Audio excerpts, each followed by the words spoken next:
और शांति का पैगाम दे रहे हैं। क्योंकि ये मेरा मानना है कि जो गंगा जमनी संस्कृति है उसे हर हाल में बरकरार रखेंगे, चाहे हम लोगों की जान क्यों नहीं चली जाए।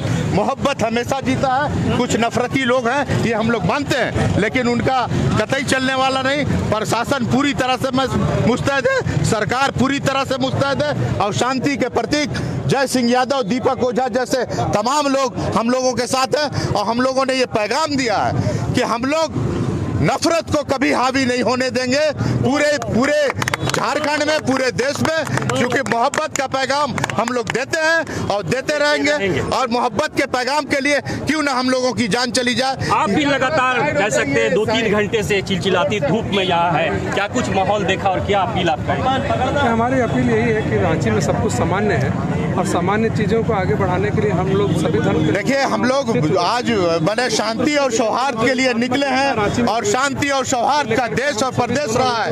हम लोग शांति में मोहब्बत बांटने वाले लोग हैं। चंद नफरती लोग वो हार गए और मोहब्बत इतिहास रहा है कि हमेशा मोहब्बत जीती है और मोहब्बत जीतेगा और मोहब्बत जीत रहा है। तमाम दूसरे धर्म के लोग भी आज कंधे से कंधा मिला करके ये रोड पे, रांची के रोड पे उतरे हैं। तमाम जगहों से ये खबर आ रही है। मैं डोरंडा से तमाम नमाज पढ़ा करके, तमाम लोगों को घर बेच करके और शांति का पैगाम दे करके आ रहा हूं। चूंकि सरकार पूरी तरह से मुस्तैद है और प्रशासन पूरी तरह से मुस्तैद है और तमाम जो शांति और सौहार्द के प्रतीक है तमाम लोग साथ हैं और इसका संदेश दे रहे हैं।